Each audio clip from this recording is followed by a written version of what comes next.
चलिए आज हम लोग स्टार्ट करते हैं। इससे पहले आप सभी लोग को स्वागत है आपके चैनल एबीपीएन एजुकेशन पर। और आज हम लोग देखेंगे हिंदी हिंदी में हिंदी व्याकरण को देखेंगे। जैसे कि आप लोग जानते हैं कि हिंदी जो है यह एक प्रकार के भाषा है। हिंदी क्या है? यह एक भाषा है। और ये भाषा में भी जो है कई तरह के होते हैं। जैसे कुछ बोली होता है, भाषा होता है ना। बोली एक होता है और भाषा, और एक होता है राजभाषा, राजभाषा, और एक होता है राष्ट्रभाषा। अगर ये चारों में हम कहें कि अंतर क्या है ना, किस चीज़ का अंतर है, तो अगर अंतर देखा जाए ये चारों चीज़ों में, तो कुछ थोड़े थोड़े बातों के लिए जो ये सभी में अंतर है। बोली जो होता है यह छोटे स्तर पे बोला जाता है। बोली जो होता है यह छोटे स्तर पे बोला जाता है। जैसे कि अगर कहीं पे छोटे क्षेत्र में अगर कोई भी आवाज़ निकाल रहा है, कोई भी अपना जो भाषा का इस्तेमाल कर रहा है, उसको बोली कहा जाता है। ठीक है। लेकिन भाषा जो है, अगर वही बोली अगर किसी बड़े क्षेत्र पर अगर बोला जा रहा है, ठीक है, बोली ही जो है अगर वह बड़े क्षेत्र पर बोला जा रहा है ना, बोली क्या होगा? बड़े क्षेत्र पे, बड़े क्षेत्र में बोला जाता है, यानी कि बड़े स्तर पर बोला जाए तो वह भाषा का रूप जो है धारण कर लेता है। फिर उसी प्रकार से राजभाषा क्या होता है?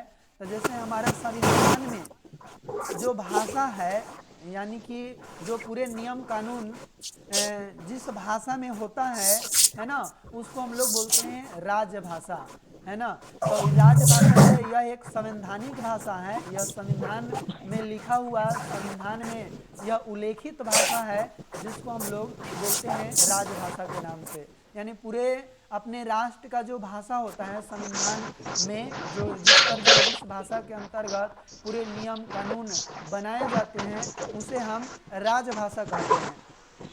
और राष्ट्रभाषा क्या होता है? ये राष्ट्रभाषा पूरे मतलब अपने राज्य भर में अधिकांश, अधिकतर जो बोली जाने वाली भाषा है, अधिकतर अधिकतर जो पूरे राष्ट्र भर में बोली जाने वाली भाषा है, उसको हम लोग बोलते हैं राष्ट्रभाषा।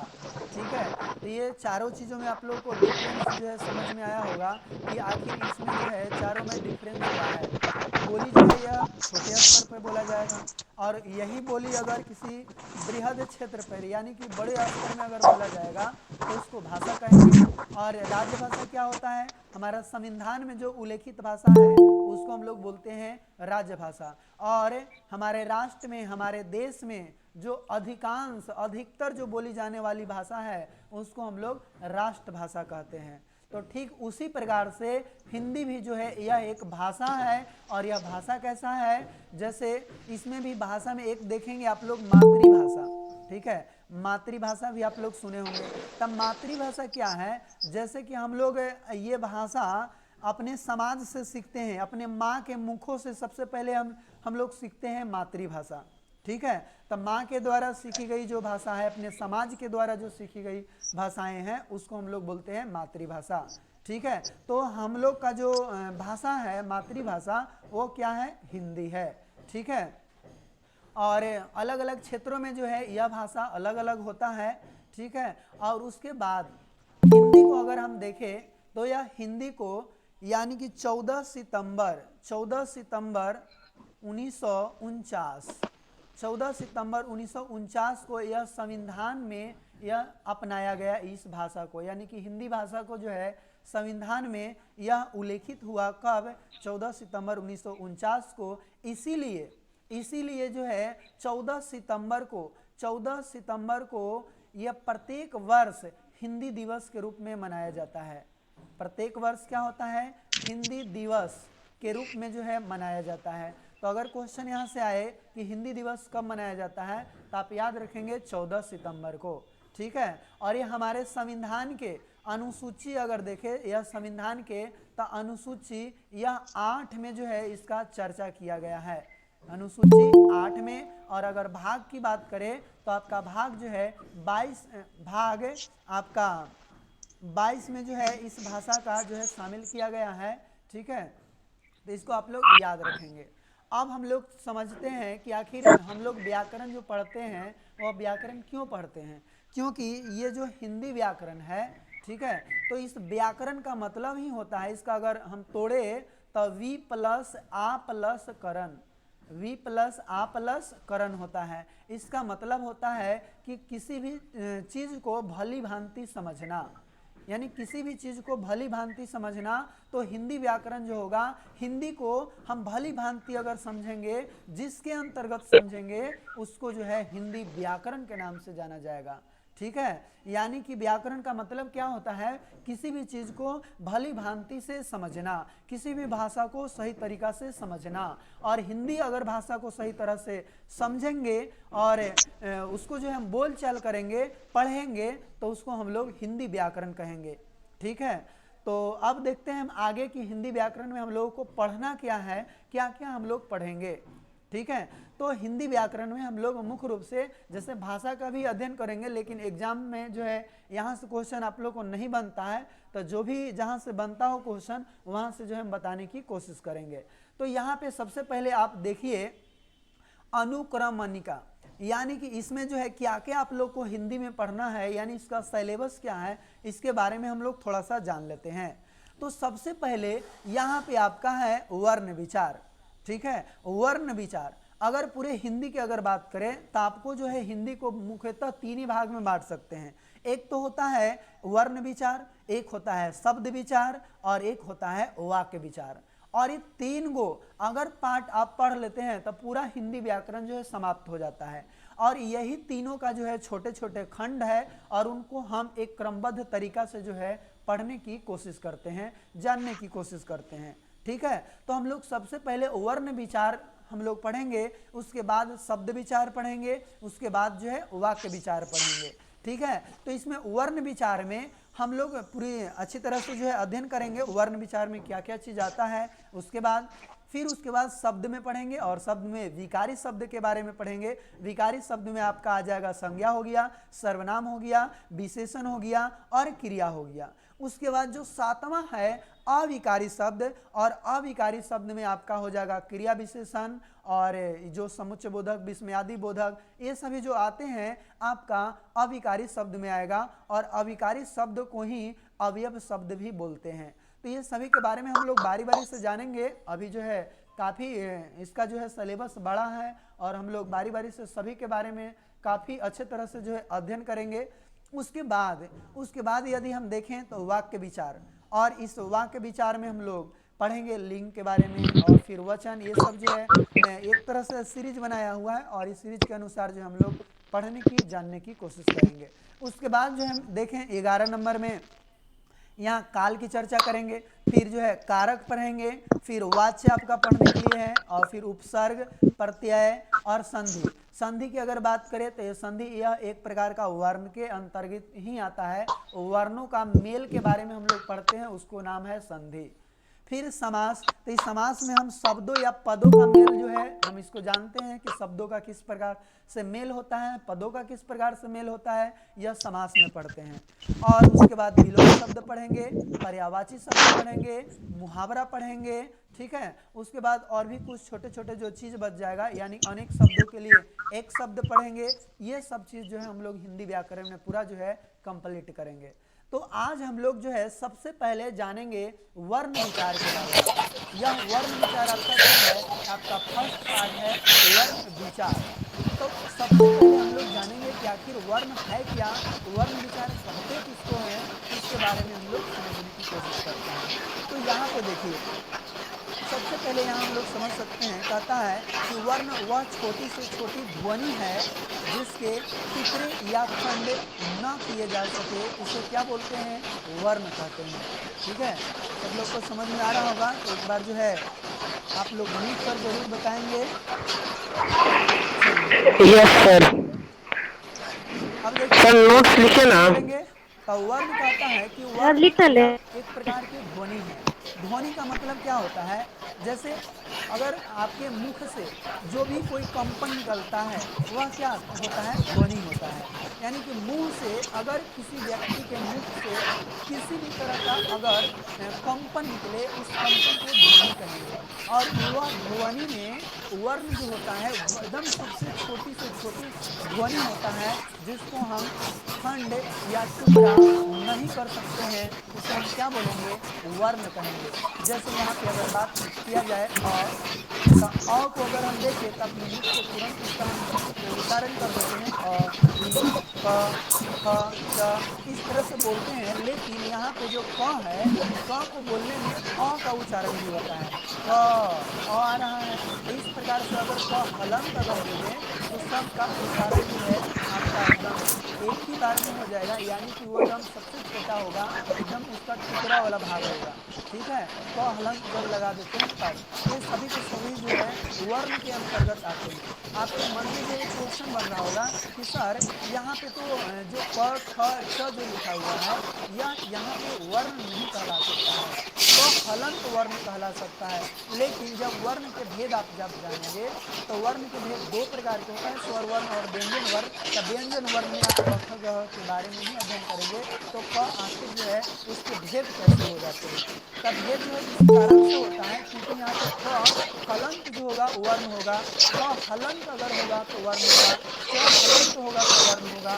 लेकिन यहाँ पे पूरा जो व्यंजन होता है इसमें अगर स्वर वर्ण अगर इसमें मिल जाएगा, यानी कि स्वर वर्ण की अगर सहायता अगर इसमें लेकर इसका उच्चारण किया जाएगा, तब यह जो है क्या कहलाएगा, व्यंजन कहलाएगा। ठीक है, अब उसके बाद जो हम देखते हैं कि वर्ण जो होता है यह भाषा की सबसे छोटी इकाई है।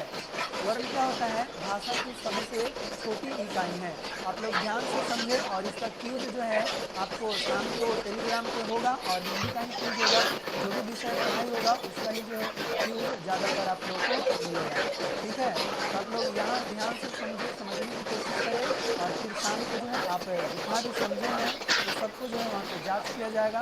ठीक है, चलिए उसके बाद यदि हम देखें तो वर्ण वर्ण के दो भेद होते हैं, एक का नाम है स्वर वर्ण और दूसरा का नाम है व्यंजन वर्ण। तो अब स्वर वर्ण और व्यंजन वर्ण को समझने से पहले हम लोग समझते हैं थोड़ा सा वर्णमाला के बारे में जान लेते हैं।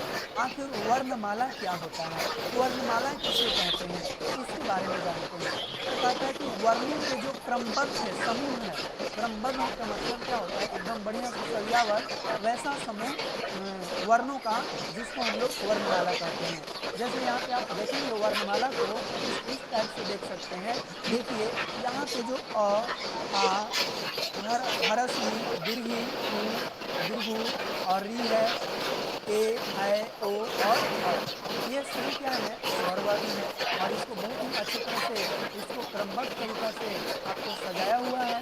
तो इसमें अगर इसका काउंटिंग करें तो आपका 11 जो है यह क्या हो जाता है, स्वर हो जाता है। और फिर एक अन और अ है जो दो बच जाते हैं, यह आपका स्वर वर्ण के अंतर्गत नहीं आते हैं, लेकिन स्वर वर्ण के अंतर्गत इन्हें रखा जाता है। और इनकी संख्या 2 होती है और इनको अयुग्वाह कहते हैं। अयुग्वाह का मतलब क्या होता है, आगे हम इसको समझेंगे। अ का मतलब होता है नहीं, अयोग मतलब होता है जुड़ना, और वाह मतलब वहन करने वाला। मतलब यह किसी के साथ योग करके वहन नहीं करता है, इसीलिए उसको अयोगवाह बोलते हैं। ठीक है, चलिए उसके बाद देखिए आप लोग बार बार ज्वाइन हो रहे हैं, लेफ्ट हो रहे हैं, तो वैसे पढ़ने में मज़ा नहीं देगा। और जब भी आप जुड़ गए हैं तो आप ध्यान से जब क्लास खत्म हो जाए उसके बाद ही आप निकलने की कोशिश करें। ठीक है, चलिए उसके बाद यदि हम देखें क ख ग घ को, तो क हो गया, ख हो गया, ग घ अंग, यानी कि पूरा जो म तक है, इस म तक को हम बोलते हैं स्पर्श व्यंजन। और इस स्पर्श व्यंजन की अगर संख्या की बात करें तो आपका स्पर्श व्यंजन का जो है कितना हो जाएगा, 25 हो जाएगा, यानी कि 25 होगा।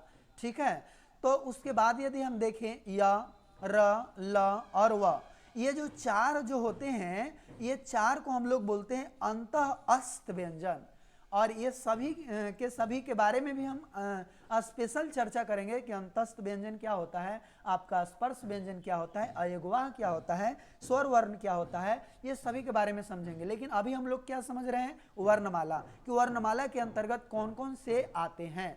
ठीक है, अब देखिए, इसको बोलते हैं तलाव्य स, इसको मूर्धन्य स बोलते हैं, इसको दंत स बोलते हैं, और इसको ह बोलते हैं। और इनकी संख्या भी आपका 4 होती है, और इसको ऊष्म व्यंजन बोला जाता है। ठीक है, और बताएंगे भी कि ऊष्म व्यंजन इसको क्यों कहते हैं। ठीक है, और उसके बाद देखिए, आपका अक्ष हो गया, त्र हो गया, ज्ञ हो गया, और अक्षर हो गया। तो यह अक्ष, त्र और ज्ञ और स्र, ये 4 जो है आपका संयुक्त व्यंजन के अंतर्गत आता है, क्योंकि 2 व्यंजनों के मेल से जो है इसका निर्माण किया जाता है, इसीलिए इसका नाम जो है आपका संयुक्त व्यंजन है।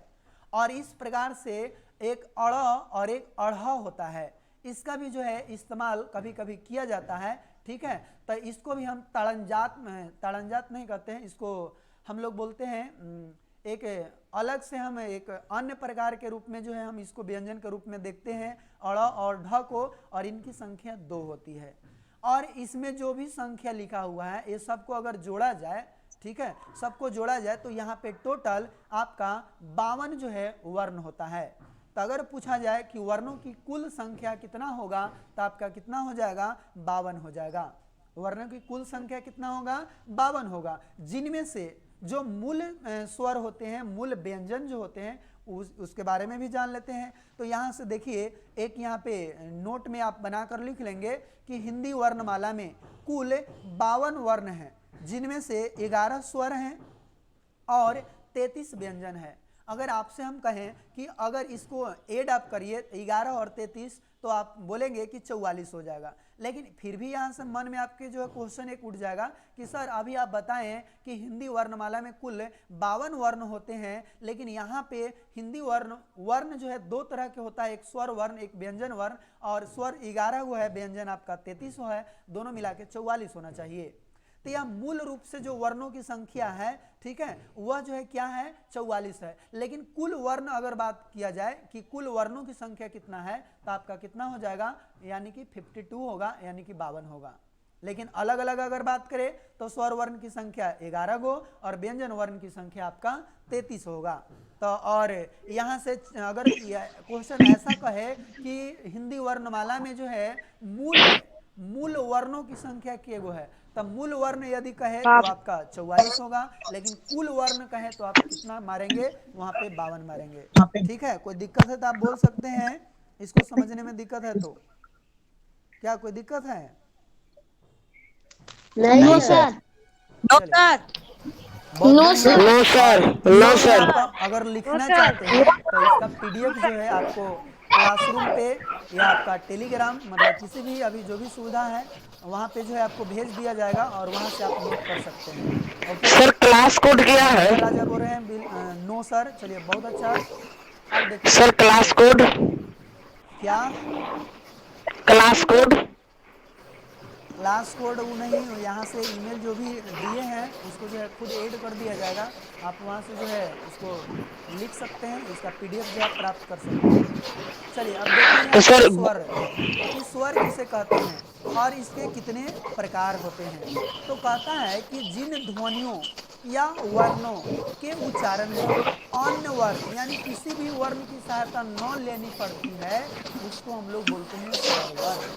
ठीक है, स्वर वर्ण किसको बोलेंगे, तो कहता है जिन ध्वनियों या वर्णों के उच्चारण में किसी अन्य वर्ण की सहायता न लेनी पड़ती है, उसको हम स्वर वर्ण कहते हैं। जैसे अगर इसका उच्चारण की अगर बात करें, अगर हम बोल रहे हैं तो यहाँ पे बोल रहे हैं तो कोई दूसरे वर्ण के हम इसमें सहायता नहीं ले रहे हैं। ई, ऊ, आ, ये सभी को जब हम उच्चारण कर रहे हैं, ठीक है, बोल रहे हैं इसको, ठीक है, ध्वनि इसका मतलब निकाल रहे हैं, अ का ध्वनि, आ का ध्वनि, तो इसका उच्चारण में किसी अन्य वर्ण की सहायता नहीं लेनी पड़ रही है, जिसके कारण इस सभी को हम क्या बोलते हैं, स्वर वर्ण कहते हैं। ठीक है, और हिंदी वर्णमाला में यहाँ पे देखें हिंदी वर्णमाला में आपके स्वरों की संख्या है आपका कितना हो जाएगा, 11 हो जाएगा। ठीक है, तो इस प्रकार से याद रख सकते हैं कि हिंदी वर्णमाला में स्वर वर्णों की संख्या जो होगा आपका 11 होगा। और इस प्रकार से फिर हम देखें कि स्वरों का भी कुछ भेद है, और इनमें से स्वर के मुख्य रूप से 3 भेद होते हैं। जैसे एक को बोला जाता है ह्रस्व स्वर, एक को दीर्घ स्वर, और तीसरा जो है आपका प्लुत स्वर है। ठीक है, ह्रस्व स्वर, दीर्घ स्वर और प्लुत स्वर, तो इन तीनों के बारे में हम बारी बारी से जानते हैं। तो यहाँ पे देखिए ह्रस्व स्वर सबसे पहले हम लोग जाने तो ह्रस्व स्वर किसको कहेंगे, कहता है जिन स्वरों के उच्चारण में कम से कम समय लगे उन्हें ह्रस्व स्वर कहते हैं। या इसको हम इस तरह से भी कह सकते हैं कि जिन स्वरों के उच्चारण में एक मात्रा का समय लगे उन्हें जो है ह्रस्व स्वर कहते हैं। जैसे यहाँ पे देख सकते हैं जो है तुरंत बोला जा रहा है, यानी इसमें एक मात्रा का समय लग रहा है। ई, उ, री, ये सभी का जब उच्चारण कर रहे हैं तो एक मात्रा का समय लग रहा है, इसीलिए इसको हम क्या बोलेंगे, ह्रस्व स्वर कहेंगे। और इस प्रकार से इनकी जो संख्या है आपका 4 हो जाएगा, अ हो गया, ई, उ और री हो जाएगा। इस प्रकार याद रखेंगे हिंदी में कुल 4 ह्रस्व स्वर हैं, और इन्हें मूल स्वर के भी नाम से जानते हैं। मूल स्वर या इसको एक मात्रिक स्वर भी कहते हैं, एक मात्रिक स्वर भी इसको कहते हैं। तो इसको भी आप नाम जो है याद रखेंगे कि ह्रस्व स्वर की संख्या 4 है, और ह्रस्व स्वर को मूल स्वर या एक मात्रिक स्वर भी कहते हैं। उसके बाद यदि हम देखें दीर्घ स्वर, तो दीर्घ स्वर कहता है कि जिन स्वरों के उच्चारण में ह्रस्व स्वर से दुगना समय लगे, ह्रस्व स्वर को जितना बोलने में समय लग रहा है उससे दुगना समय लगे, या जिन स्वरों के उच्चारण में 2 मात्रा का समय लगे उन्हें दीर्घ स्वर कहा जाता है। जैसे आ हो गया आपका ह्रस्व, दीर्घ ई हो गया, और दीर्घ उ हो गया, ए ओ औ, ये सभी के सभी क्या होते हैं, दीर्घ स्वर होते हैं। ठीक है, लेकिन इसमें भी कुछ कंडीशन है। आपका जो है जो मुख्य रूप से दीर्घ स्वर है यह आ, दीर्घी, दीर्घु, यही 3 गो है। लेकिन ऐसे इसको भी जो है हम लोग दीर्घ स्वर कह सकते हैं, लेकिन इसका ये 4 जो है इसका एक स्पेशल नाम दिया गया है जिसको हम लोग कहते हैं संयुक्त स्वर। क्या कहते हैं, संयुक्त स्वर कहते हैं, क्योंकि यह 2 स्वरों के मिलने से जो है इसका निर्माण होता है, इसीलिए इसको हम लोग बोल सकते हैं संयुक्त स्वर। तो अगर पूछा जाए आपसे क्वेश्चन कि संयुक्त स्वर कौन कौन होते हैं, तो आप बताएंगे ए हो गया, ऐ हो गया, ओ और औ। लेकिन इसको दीर्घ स्वर में भी हम इसका काउंटिंग कर सकते हैं, गिन सकते हैं। इस प्रकार से हिंदी में कुल 7 जो होते हैं क्या होते हैं, स्वर होते हैं। ठीक है, 7 स्वर होते हैं। 7 जो है यहाँ पे ये नहीं कह रहे हैं कि दीर्घ स्वर होते हैं, 7 स्वर होते हैं। कौन कौन, 4 तो हो गया आपका ह्रस्व स्वर, और 3 जो हो गया मुख्य रूप से दीर्घ स्वर। और इस प्रकार से इसका कुल जो स्वरों की संख्या हुआ कितना हो गया आपका 7 गो। 7 जो होगा यहाँ पे ये मिलाकर पूरा टोटल हो गया, यानी कि ये जो आ और दीर्घी, दीर्घु, ये सभी जो है इनकी संख्या होगी, यानी कि दीर्घ स्वर की संख्या। ठीक है, दीर्घ स्वर की संख्या कितना हो गया, 7 गो हो गया। अगर कुल स्वरों की अगर संख्या देखें तो वो तो टोटल 11 गो होता है। और भी कौन होता है इसके अतिरिक्त, जिसका जो है हम लोग उतना ज़्यादा उपयोग नहीं करते हैं, उसका इस्तेमाल नहीं करते हैं, इसको हम लोग समझने की कोशिश करते हैं। ठीक है, अब देखिए इसको दीर्घ स्वर का एक और नाम है, इसको बोलते हैं द्विमात्रिक स्वर, क्योंकि इसमें 2 मात्रा का समय लगता है, इसीलिए इसको बोलते हैं द्विमात्रिक स्वर। द्विमात्रिक स्वर भी इसको हम लोग कहते हैं। अब देखिए तीसरा जो आपका है प्लुत स्वर। साइलेंट। प्लुत स्वर क्या होता है, तो जिन स्वरों के उच्चारण में ह्रस्व स्वर से 3 गुना अधिक समय लगता है, ह्रस्व स्वर को जितना बोलने में समय लग रहा है उससे 3 गुना समय दे लगता दो। है, उन्हें प्लुत स्वर कहते हैं। या जिन स्वरों के उच्चारण में 3 मात्रा का समय लगता है उसे प्लुत स्वर कहते हैं। इसीलिए इन्हें त्रिमात्रिक स्वर भी कहा जाता है, क्योंकि इसमें 3 मात्रा का समय लगता है। उदाहरण की अगर बात देखें ओइम, तो ओइम में जो ई वाला जो बीच वाला दिखाई दे रहा है ये आपका क्या हो गया, ये आपका जो है प्लुत स्वर ही होगा। ठीक है, तो इसको प्लुत स्वर कहेंगे। हे राम, तो इसको बोलने में जो है यानी कि स्वर वर्ण से तिगुना समय लग रहा है, और इसको हम सामान्यतः इस प्रकार से सूचित करते हैं। ये जो एस टाइप के नजर आ रहा है, दिखाई दे रहा है, इसको हम लोग प्लुत स्वर कहते हैं। जैसे आप देखेंगे जहाँ पे कोई अगर गाना हो लिखा हुआ, गीत लिखा हुआ है, तो उसमें अगर कोई आवाज को, किसी ध्वनि को ज़्यादा लंबी सांसों तक अगर खींचना हो तो उसमें जो है इस टाइप से दे दिया जाता है, इस तरह से दे दिया जाता है। जैसे अपने ही पाठ्य पुस्तक में आप देख सकते हैं, जैसे आप कोम्पल जो पढ़ते होंगे, ठीक है, कोम्पल या क्या है, हाँ कोम्पल है, उसमें जो है एक आपका चैप्टर है, क्या कि नन्हकू, नन्हकू ननगु। जो है एक चैप्टर है ना। तो उसमें नन्हकू के जो दीदी होती है वह किस प्रकार से नन्हकू को बुलाती है, नन्हकुआ रे, रे, रे करके, मतलब रे को जी किस तरह से सर। खींचना चाहती है, जी सर। इसलिए वहां पे देखिएगा तो इस प्रकार से रे के बाद जो है ऐसा ऐसा संकेत मिलेगा। ठीक है, तो ये क्या यस होगा, सर। तो ये आपका यस प्लुत सर। स्वर होगा। ठीक है, आप वहां पे उसको देखकर समझ सकते हैं कि वह प्लुत स्वर वहां पे होगा। ठीक है, उसके बाद यदि हम देखें तो अगला हम देखते हैं कि स्वरों के जो है पूरा हम प्रकार तो देख लिए कि ह्रस्व स्वर क्या है, दीर्घ स्वर क्या है, या प्लुत स्वर क्या है, इसके बारे में जो हम लोग समझ लिए।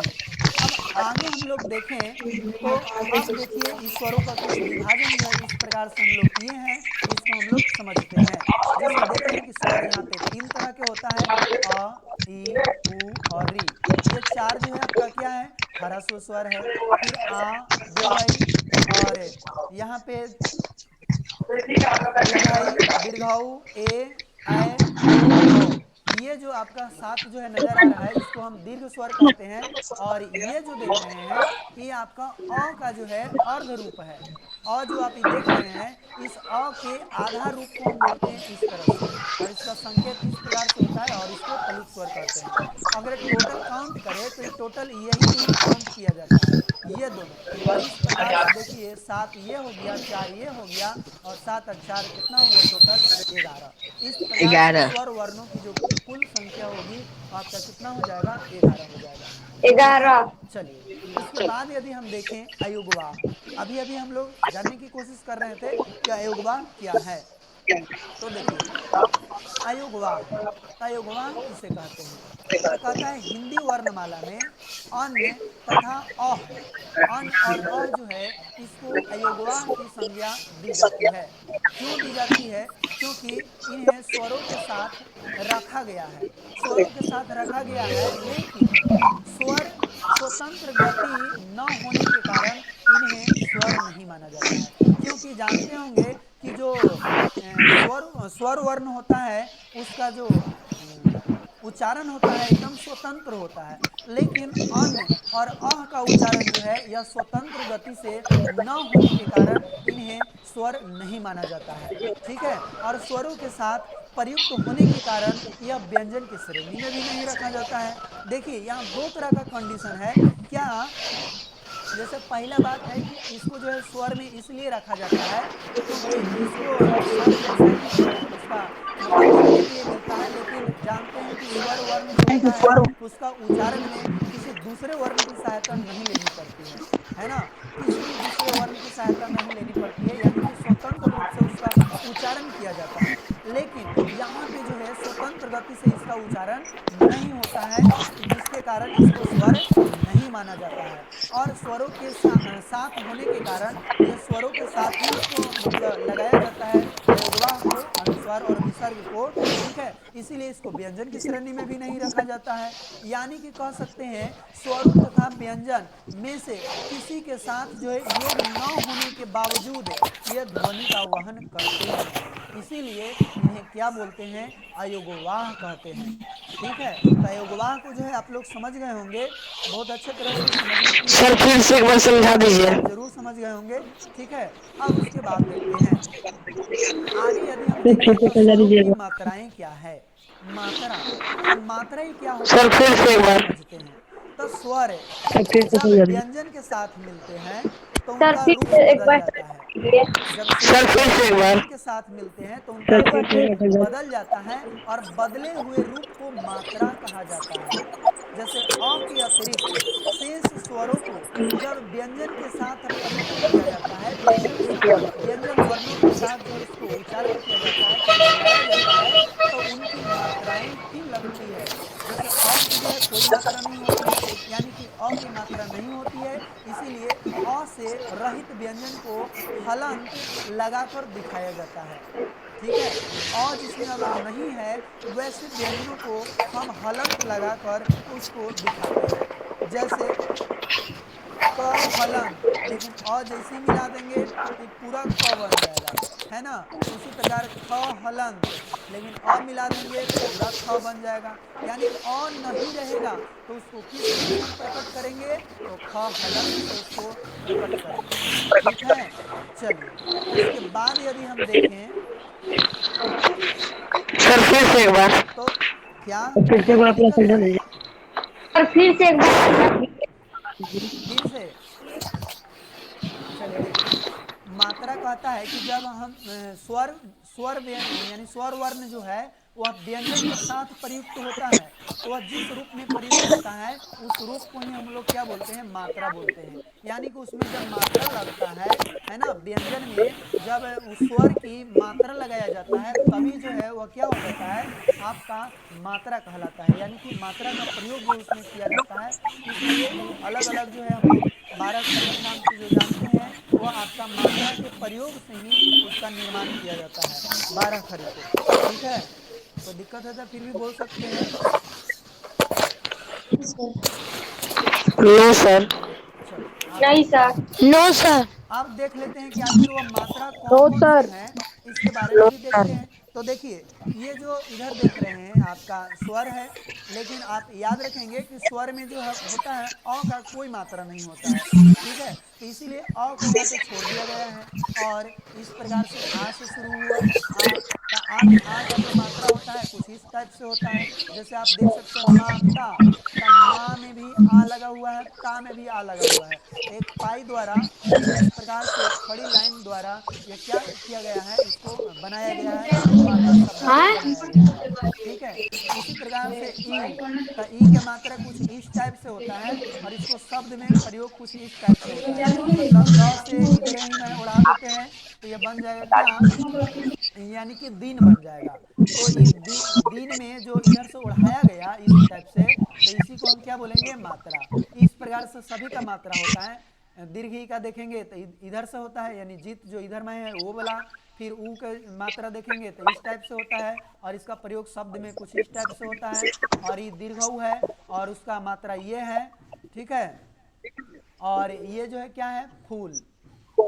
तब फूल में देख रहे हैं आपको दीर्घ ऊ का मात्रा लगा हुआ है और री, तो री का मात्रा इस प्रकार से होता है और इसको हम नीचे की ओर जो है लगाते हैं। ठीक है, इस रूप में। जैसे अगर लिखना है कृषक, तो कृषक तो इस तरह से लगा देते हैं। ठीक है, कृपालु, तो कृपालु तो इस तरह से लगा देते हैं। तो ये जो नीचे लगा हुआ है वह री का मात्रा है। ठीक है, ए का मात्रा जो है ऊपर की ओर एक पाई लगाते हैं और आय की मात्रा का है तो ऊपर में दो गो पाई लगा देते हैं। ठीक है, जैसे बैल में आप देख रहे हैं ओ की मात्रा लगाना हो तो एक पाई खींचते हैं और फिर ऊपर में एक कर देते हैं, सीरो रेखा फिर खींच देते हैं। ठीक है, जैसे कोमल में देखिए, अब अ में देखें तो अ में ऊपर दो गो होता है और बीच में सीरो रेखा खींच देते हैं और नीचे भी एगो पाई होता है। देखिए सीरो रेखा किसको कहते हैं, जैसे मान लेते हैं यहाँ पे औरत लिखे तो औरत, औरत इस प्रकार से लिख दिए लेकिन ऐसे ही छोड़ दिए, तो ये जो है शुद्ध आपका शब्द जो है नहीं है जब तक कि आप इसमें सीरो रेखा नहीं खींचेंगे।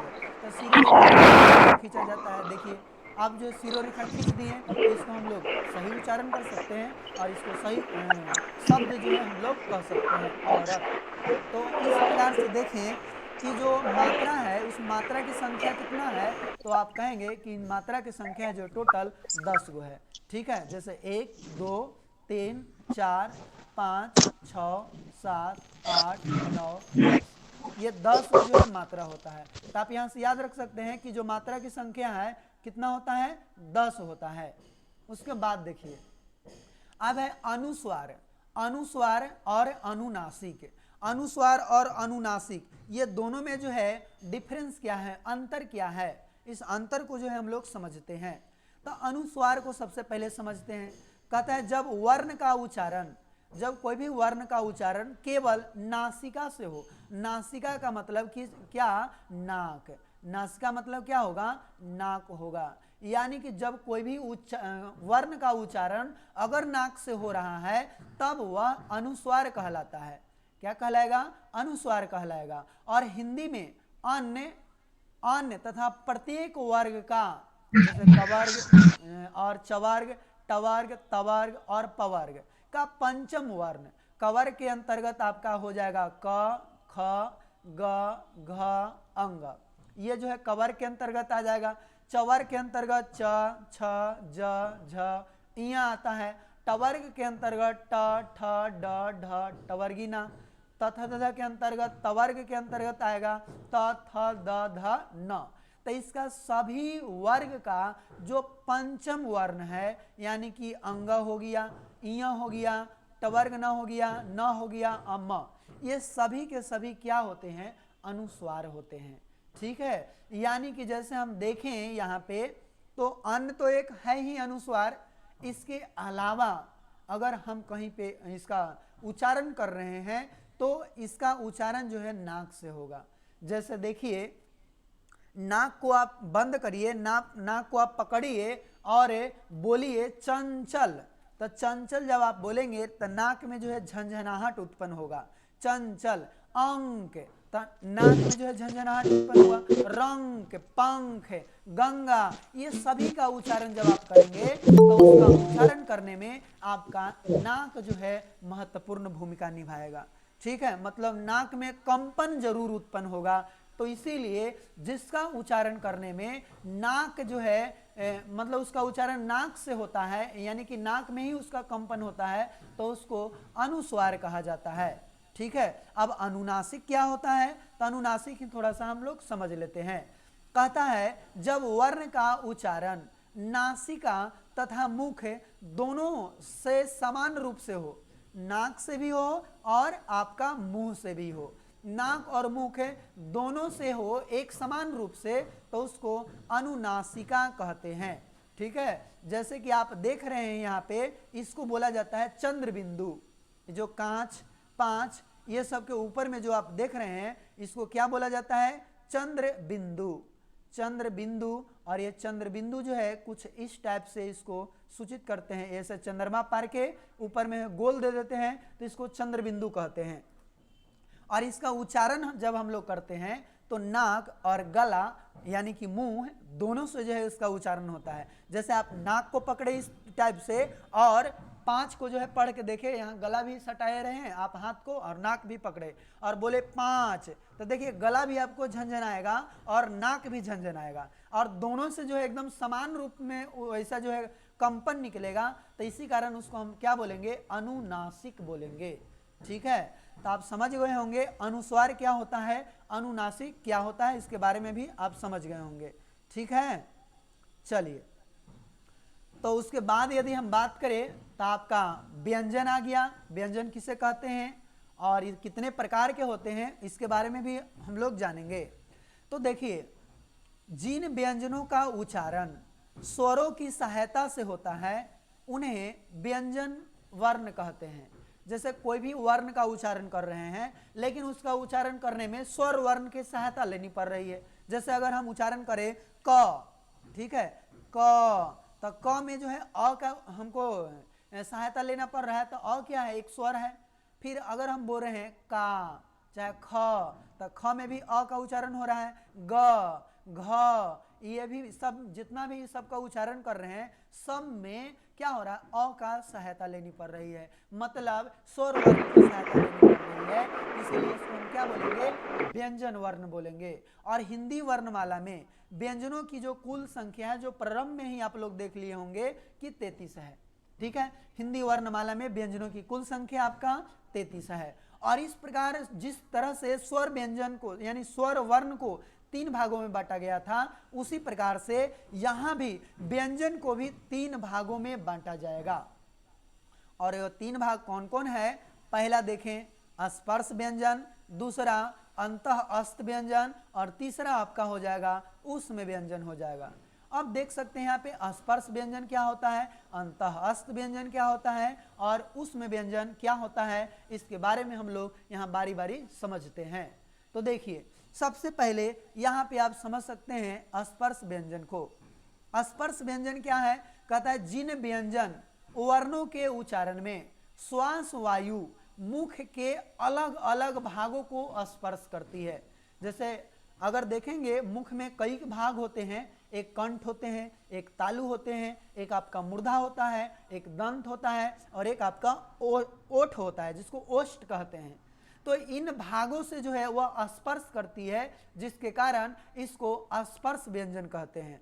फिर से एक बार, जिन व्यंजन वर्णों के उच्चारण में श्वास वायु यानी अंदर से जो उच्चारण होने में जो श्वास निकल रहा है, जो वायु निकल रहा है, वह जो है मुख के अलग अलग भागों को स्पर्श करती है और उस प्रकार के उसके कंपन से आवाज निकलती है, तो उसको स्पर्श व्यंजन कहते हैं।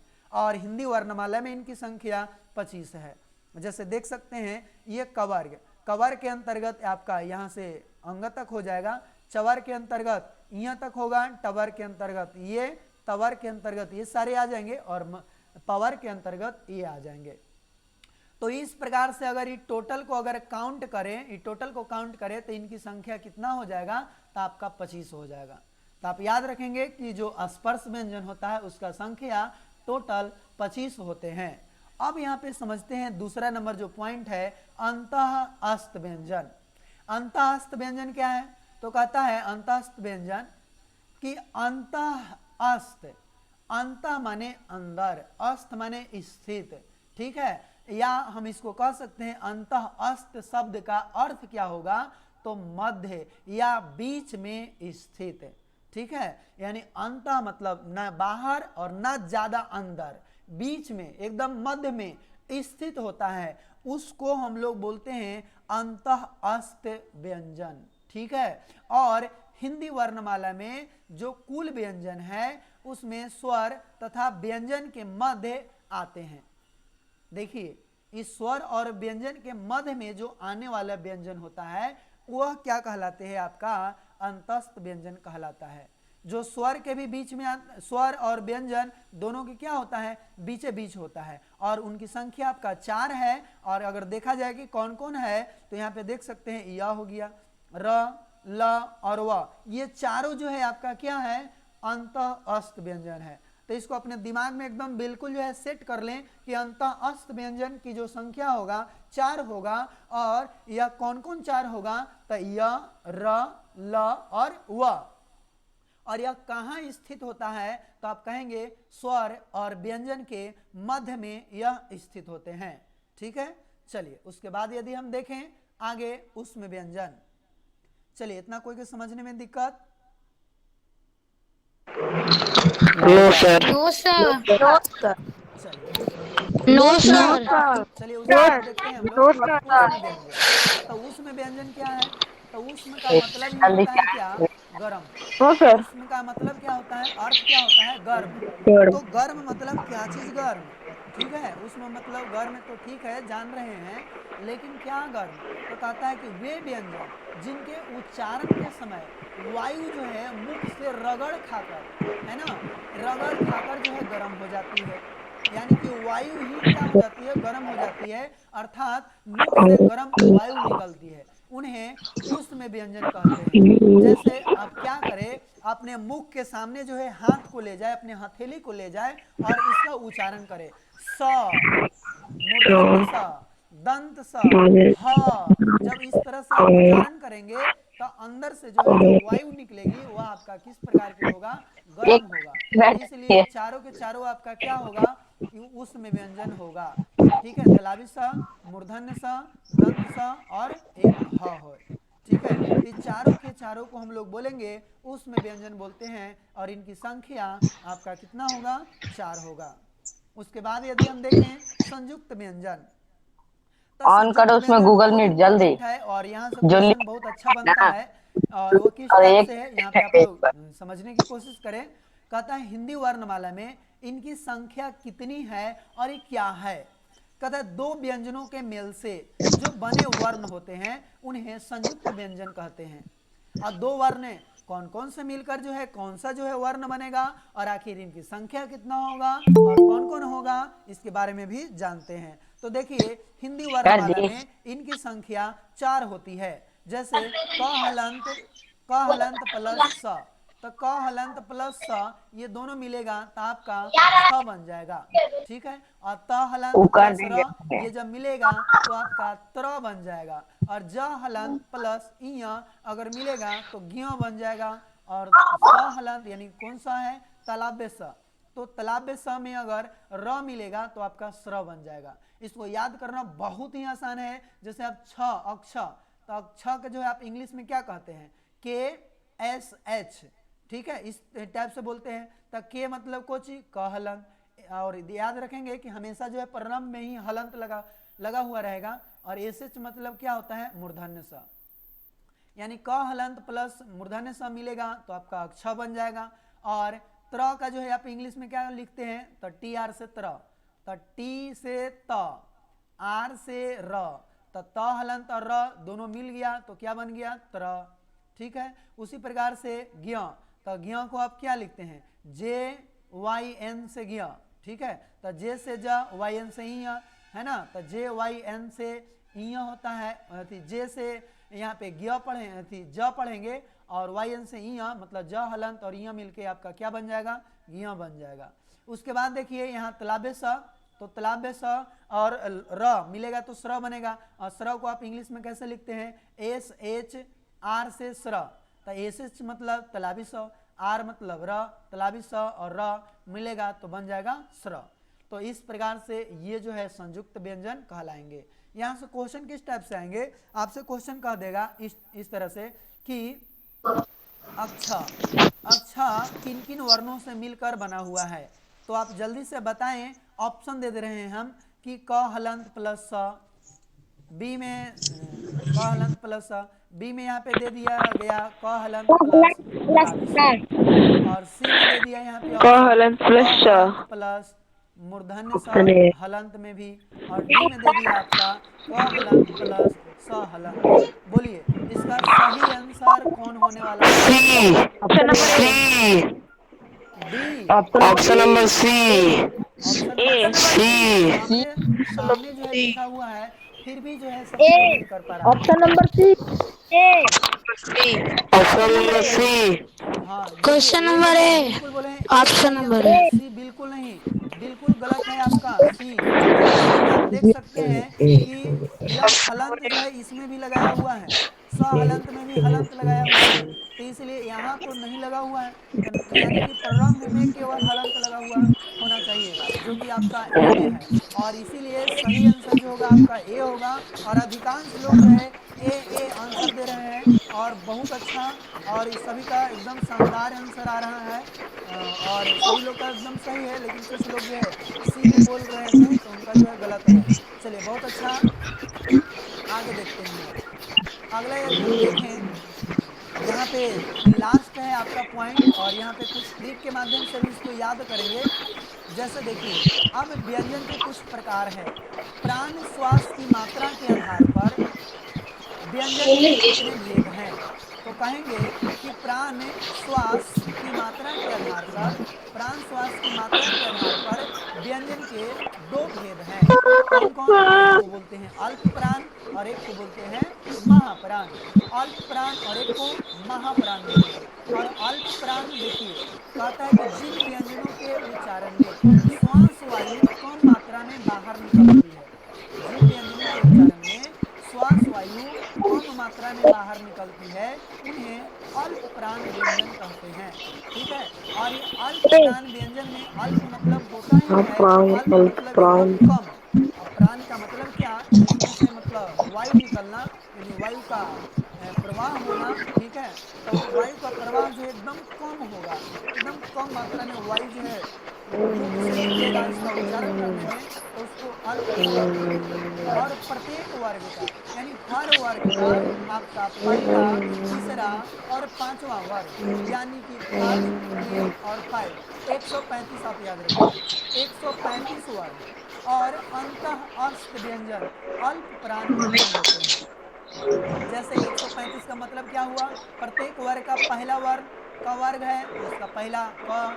और इस प्रकार से कचट प देखें, आप क ख ग को इस तरह से पढ़ें, यानी अब वर्टिकल जो है होने वाला है ये आप लाइन से जो है बैटरी इस तरह से पढ़ेंगे तो बैटरी कचट त प हो गया, और ग ज ड द ब अंग य न न न म। ठीक है, तो इस तरह से आप इसको पढ़ेंगे तो जो ये जो होगा ये आपका फर्स्ट होगा, यानी कवर का प्रथम व्यंजन होगा, पापा और ये कवर का ये तीसरा व्यंजन होगा, और ये आपका पांचवा बैटरी व्यंजन होगा। ठीक है, जल्दी तो कीजिए, इसमें वन 80% थ्री बैटरी फाइव ये सभी के सभी क्या 10 होंगे, आपका मिनट है। अल्प प्राण होगा। इसके साथ साथ अंतस्थ व्यंजन य र ल और व भी होगा। अंतस्थ व्यंजन में कौन कौन हो जाएगा, य र ल और व होगा। इसके अतिरिक्त भी है आपका आयल एक है हिंदी का जो है महान एक व्यक्ति है जिसको हम वैयाकरण कहेंगे। ठीक है, मतलब हिंदी से संबंधित जो है अच्छे नॉलेज जो रखते हैं उनको बोलते हैं वैयाकरण। तो देखिए ये कुछ वैयाकरण है जो कामता प्रसाद गुरु जी हैं, कामता प्रसाद गुरु। और इनका जो है प्रारंभ में यही जो है व्याकरण को लिखे थे। तो कामता प्रसाद गुरु जी जो बोले कि जितने भी स्वर वर्ण होते हैं, स्वर वर्ण कितने होते हैं 11, तो जितने भी जो स्वर वर्ण होते हैं वह सभी के सभी आपका अल्प प्राण के अंतर्गत आएंगे, अल्प प्राण के अंतर्गत आएंगे। ठीक है, यानी कामता प्रसाद गुरु के अनुसार जितने भी स्वर वर्ण होते हैं यह सभी के सभी क्या होंगे, अल्प प्राण होंगे। और इस प्रकार से अल्प प्राण की अगर टोटल संख्या की बात किया जाए तो आप लोग से एक बार पूछ लेते हैं, गिन के जो है आप बताएं कि इनकी संख्या कितना होगा। और यहाँ ऑप्शन में भी दे दे रहे हैं कि ए में दे दे रहे हैं 13, बी में दे दे रहे हैं आपका 19, और सी में दे दे रहे हैं 30, और डी में दे दे रहे हैं यहाँ पे 14। ठीक है, आप बताएं जल्दी से गिन के कि इसका संख्या जो है टोटल कितना हो जाएगा। जल्दी से आप बताएं। चलिए बादल वर्मा बोल रहे हैं 30। 19 अच्छा, और लोग जो है 19 जल्दी से आंसर आप दें। 30 चलिए अमृतेश सिंह बोल रहे हैं 19। 30 30 काफी लोग को कैसा उन्नीस। आने लगा है आंसर। देखिए आपके सामने जो है तीस कितना सर। चोरी रखा हुआ है, उन्नीस बस आपको देख देख कर केवल जो है उसमें चोरी करना है। चोरी भी कुछ लोग को जो है नहीं 19 करने आ रहा है। 19 सर तो दुख 19 की बात है कि आप देख कर भी जो है उन्नीस नहीं बता पा रहे हैं। होगा सर। देखिए अभी अभी हम बताएं नहीं कि सर ये जो प्रत्येक हर वर्ग का पहला तीसरा पांचवा वर्ण, ठीक है, तो ये टोटल कितना हो गया, क च ट त प, फिर ग ज ड द ब, फिर अंग य न न न म। तो ये पाँच पाँच गो सब है, तो सो पाँच तिया चार्ज लगा 15 तो ये हो गया, जल्दी 15 गो ये वाला हो हाइये से गया। लगा दो और अंतस्थ व्यंजन के गो हो इसमें गया 4 गो ये वाला हो गया। और कामता प्रसाद गुरु क्या बोले देखो थे ऑल कि जितने भी स्वर वर्ण होते सुनो हैं सब के सब अल्प चैटिंग प्राण तो होते निकल हैं। नहीं रहा तो 11 गो और यदि जोड़ दें तो आप बता सकते हैं कि टोटल कितना हो गया, 30 हो गया। इसलिए इसका सही आंसर आपका कौन सा हो जाएगा, है 30 हो जाएगा। ठीक है, इस प्रकार से सही आंसर कौन होगा, 30। और इसका करेक्ट आंसर सी होगा, जो कि अधिकांश लोग का जो है गलत हुआ। कुछ लोग जो है सही बताए थे 30, लेकिन आप जो है एक ही लोग जो है आंसर बताए थे, जिसके कारण बेचारे डरा गए कि हम मेरा जो है आंसर गलत है, और फिर वो भी जो है 30 बोल दिए। तो वैसा नहीं, आर्यन के बिल्कुल आपका सही आंसर 30 है। चलिए धर्मेंद्र राजा 30 आंसर बोल रहे हैं, बहुत अच्छा। चलिए अब आगे हम लोग देखते हैं। ठीक है, यहाँ तक तो समझ गए होंगे। अब समझते हैं थोड़ा महाप्राण। तो महाप्राण कहता है कि जिन व्यंजनों के उच्चारण में श्वास वायु अल्प प्राण की तुलना में कुछ अधिक निकलती है, यानी अल्प प्राण की अपेक्षा जो है कुछ अंदर से ज्यादा आवाज निकलता है, ज्यादा वायु बाहर निकलती है, उसको महाप्राण बोलेंगे। महा का मतलब है होता है बहुत मानी, है ना, यानी बहुत ज्यादा अल्प प्राण से ज्यादा जो है अगर वायु बाहर निकलता है उसको महाप्राण कहते हैं। जैसे आप इसको उच्चारण करें और ख का उच्चारण करें, जैसे इसमें जो आपको क ग य जो भी है उसका एक बार उच्चारण करें और एक बार जो है ख का उच्चारण करें। आप क के उच्चारण करेंगे और ख का उच्चारण करेंगे, दोनों में काफी डिफरेंस आपको मिलेगा। आप अपने मुंह के सर सामने हाथ को 30। ले जाएं और उच्चारण करें क, और एक को बोले ख, तो ज्यादा वायु जो है किससे निकल रहा है, तो आप कहेंगे कि ज़्यादा वाई जो है ख से निकल रहा है। एक तरह से बोलला पर ख ज़्यादा वाई निकल जाता है ज़्यादा, लेकिन क का उच्चारण करने से इसका जो वायु निकलता है थोड़ा सा कम निकलता है इसकी अपेक्षा, है ना। तो इसमें जो प्रत्येक वर्ग का जो दूसरा और चौथा वर्ण होता है वो आपका ऊष्म व्यंजन होता है और यह महाप्राण व्यंजन कहलाते हैं। ठीक है, और इसके अतिरिक्त आपका तलावी सा हो गया, मूर्धन्य सा हो गया, दंत सा हो गया और ह हो गया। ये चारों के चारों आपका कौन सा कहलाएगा वर्ण व्यंजन, तो आपका महाप्राण व्यंजन कहलाएगा। तो इसको आप एक ट्रिक के माध्यम से याद करें। देखिए एक बहुत ही जबरदस्त जो है आपको ट्रिक बताने वाले हैं और इस ट्रिक के माध्यम से जो है आप इसको बिल्कुल जो है याद कर सकते हैं और जिंदगी में जो है कभी भी नहीं भूल पाएंगे। इससे पहले जो है अगर आपसे हम एक क्वेश्चन करें कि बताइए कि ये महाप्राण की जो संख्या है व्यंजन की संख्या, वह संख्या है कितना। ऑप्शन दे दे रहे हैं, ए में दे दे रहे हैं यहाँ पे कितना 13, बी में दे दे रहे 10 हैं 31 और सी में दे दे रहे हैं आपका कितना दे दें 10 14 11 12 और 13 डी में 14 दे दे रहे हैं नन। चलिए 14 ऑप्शन लगाइए जल्दी से। 14 14। चलिए और अभी तो 14 काफी आप 14 लोग का जो है आंसर एकदम 14 करेक्ट आ रहा है और आलोक कुमार अमृतेश सिंह सभी लोग आंसर दे रहे हैं, बहुत 14 अच्छा। और एकदम सही 14 आंसर आपने 14 बोला कि इसका 14 सही आंसर क्या होगा 14 होगा, क्योंकि देख रहे हैं ये क ख ग घ वाला क्या हो 14 गया होगा सर। पूरा जो है 5 दूनी 10 गो हो गया और 4 गो हेने से नीचे वाला हो गया तलाबी स मूर्धनी स दंत स ह, तो 4 गो ई तो 10 और 4 कितना हो गया 14। और इस 14 प्रकार से पूरे महाप्राण व्यंजन की जो संख्या है आपका कितना हो गया 14 हो गया। ठीक है, क्या आप इसको ट्रिक के माध्यम से याद करना चाहते हैं। जी यस सर यस सर। चलिए जी सर। तो चलिए वो जी लाजवाब जो सर। है ट्रिक आप लोगों को अब हम बताते हैं, यस एकदम सर यूनिक ट्रिक यस बताते हैं, सर। एकदम यूनिक ट्रिक। ठीक है, और ये ट्रिक जब देखेंगे तो इसको याद कुछ नहीं करने पड़ेगा, एक छोटा सा सिंपल सा एक ट्रिक है। क्या, तो कहेंगे जिसमें, देखिए ध्यान से यहाँ पे समझे आप लोग, जिसमें एच लगा रहे, जिसमें एच लगा रहे ओ महाप्राण, ओ महाप्राण होगा, महाप्राण होगा। लेकिन लेकिन लेकिन स को जोड़कर, देखिए स को जोड़कर और च को छोड़कर, च को छोड़कर, इतना बात को याद रखना है। एक थोड़ा सा स्टेटमेंट जो है इस तरह से आपको याद रखना है कि जिसमें एच लगा रहे, क्या लगा रहे, एच लगा रहे, एच वो महाप्राण होगा। एच लेकिन ये जो मूर्धन्य सा होता है, सॉरी मूर्धन्य सा नहीं, दंत सा को जोड़कर और च को छोड़कर, इसका कहने का तात्पर्य क्या है, इसके तात्पर्य को यहाँ पे समझिए। ठीक है, कहता है अगर इसको इंग्लिश में अगर लिखेंगे, जैसे ख को आप क्या लिखते हैं, ए एच ख लिखते हैं, घ को आप क्या लिखते हैं, जी एच घ, जी एच सी एच, छ को क्या लिखते हैं, सी डबल एच से छ, और झ को क्या लिखेंगे, जे एच झ, और ये टवर्ग है, टवर्ग नहीं ठ, तो ठ को क्या लिखेंगे, टी एच टी ठ, एच और ध को क्या लिखेंगे, डी डी एच एच ध, डी और एच थ को क्या लिखेंगे, टी एच थ, डी एच और डी एच ध, और यहाँ पे देखें टी एच थ, अब डी एम एच एच मान भ, डी एच भा और एस एच से तलाबी सा इधर लिख दे रहे हैं कि तलाबी सा को हम कैसे लिखेंगे, एस एच से तलाबी सा, और एस एच से मूर्धन्य सा, और ये एस से दंती सा होता है, एस से पाचे दंत सा, और ह का क्या होता है, एच से ह। एच अब देखिए तो जितना भी देख रहे हैं सब में एच लगा हुआ है कि नहीं, सब में एच लगा जी हुआ है, लेकिन यस सर। यहाँ पे जब आप स को देखेंगे तो स में एस में जो है एच नहीं लगा हुआ है ना। और जब आप च को देखेंगे तो च महाप्राण नहीं है, लेकिन तैयो जो है एच लगा हुआ रहता है।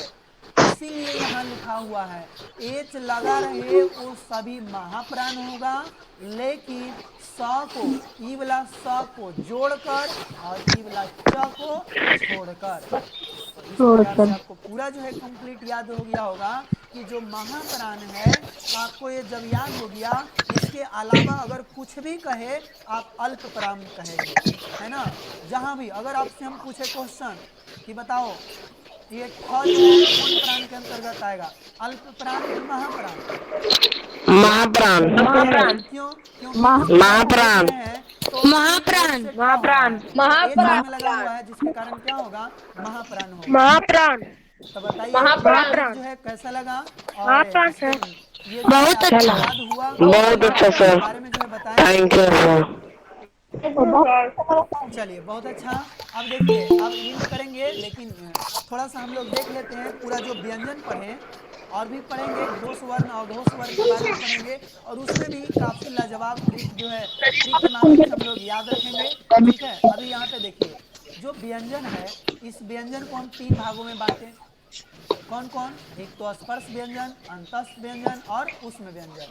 और इसका संख्या टोटल देखें 25 गो, और अंतस्थ व्यंजन 4 गो, उष्म व्यंजन 4 गो। अब इस प्रकार से 25 4 29, और 29 और 4 कितना हो गया आपका 33, और कुल संख्या कितना हो गया व्यंजन के आपका 33 हो गया। ठीक है, तो आप याद रखेंगे कि जो कुल व्यंजन की जो संख्या है कितना है, 33 है। 33। ठीक है, और इसी के साथ जो है आपका यहाँ पे पूरा जो है कंप्लीट हो गया। आज पूरा समय भी हो गया 1 घंटा, और उसी के साथ यहाँ समाप्ति भी हो गया। तो हम सर चलते इसका हैं। नोट्स टेलीग्राम में तो भेज आप क्या दीजिएगा। करना चाहते हैं कि देखिए सोमवार, यहाँ रूटीन जो है थोड़ा सा आप लोग लिख लेंगे कि सोमवार सर रुकिए। और मंगलवार और बुधवार, ठीक है, सोमवार मंगलवार और बुधवार, ये 3 दिन जो है आपका मैथ होगा, मैथ इसी टाइम पे, और बाकी बृहस्पतिवार हो गया और शुक्रवार हो गया। ये 2 दिन जो है आपका क्या होगा, हिंदी होगी, हिंदी होगा। हिंदी जैसे कि आज व्याकरण। बृहस्पतिवार था इसलिए आज हिंदी हुआ, कल भी आपका हिंदी ही होगा। और शनिवार का आपका गूगल क्लासरूम पर आपका टेस्ट होगा, और टेस्ट कहाँ से होगा, तो जो भी पढ़ाई हुआ है उसी से जो है आपका क्वेश्चन रहेगा, और उसी से आपका टेस्ट भी होगा।